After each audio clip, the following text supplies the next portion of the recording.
600 minutes in the Champions League without conceding a goal. That's how much Juventus have went. 2-0 victory. Are we destined for a Juventus-Real Madrid final? It seems that way. 2-0 victory away from home, 2 away goals, job done. Dani Alves, best signing of the transfer window, arguably.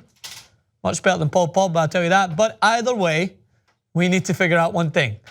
How do you score against Juventus? It's impossible.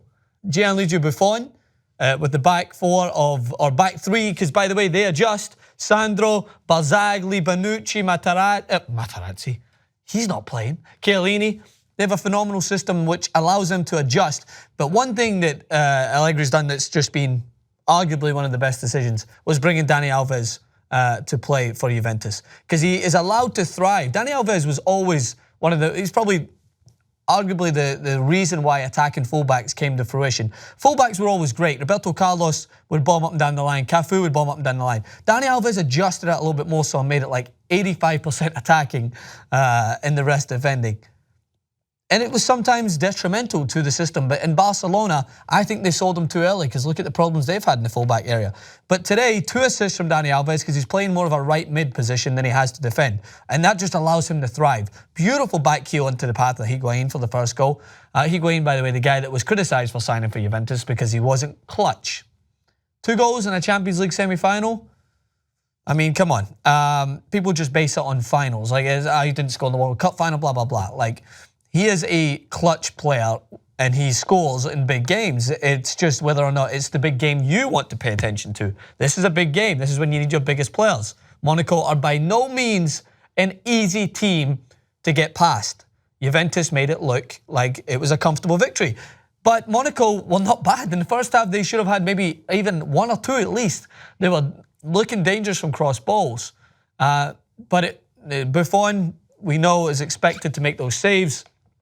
But he still makes it look so easy, and he's still so sharp off of his line for getting late into his footballing career. It's remarkable to watch.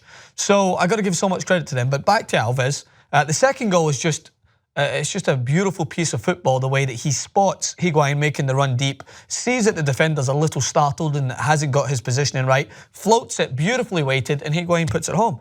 And I'm confident in saying that Juventus, undoubtedly, I think, favourites to go through. Monaco have proved that they can overcome adversity. They've defeated 2 teams that on paper were better than them, according to many, Man City and Borussia Dortmund.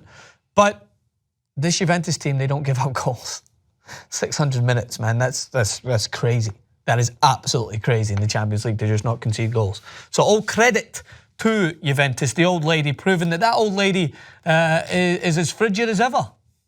There you go. You didn't expect that point of view, and I'm sure many of you have got an awful image of an old lady being frigid in your mind, but you're sick if you think that way. So get it out your head. Just think of Gigi Buffon sipping wine with one hand and stopping everything in his path with the other hand. Last couple of points, the system that Allegri, as I've mentioned there, but it's how versatile he has. Like, do you imagine that you could have a team where you have Mandzukic playing in almost a wide position with Higuain, with Dybala? Like, he just makes it look so easy and effortless because each player knows what his role is. Marquisio, Pjanic in the middle, they just have a fundamental system that's going to be hard to break down. The Champions League final, I imagine, will be Real Madrid-Juventus, and it will be a very, very interesting game because Ronaldo's got his plan set out. Dani Alves, which I didn't imagine this being a comparison, has got his plan set out because he's doing everything in his power to push this Juventus team to the next level. Because if they win the Champions League, you cannot look past the fact that that was a phenomenal signing that could be attested to that decision and could be attested to their accomplishment, along with Higuain, along with Dybala. So I can't wait to see how the second leg pans out. But at the moment, Juventus are so impressive and they deserve all the credit. Hit me in the comments. Francis said Maxwell. Peace.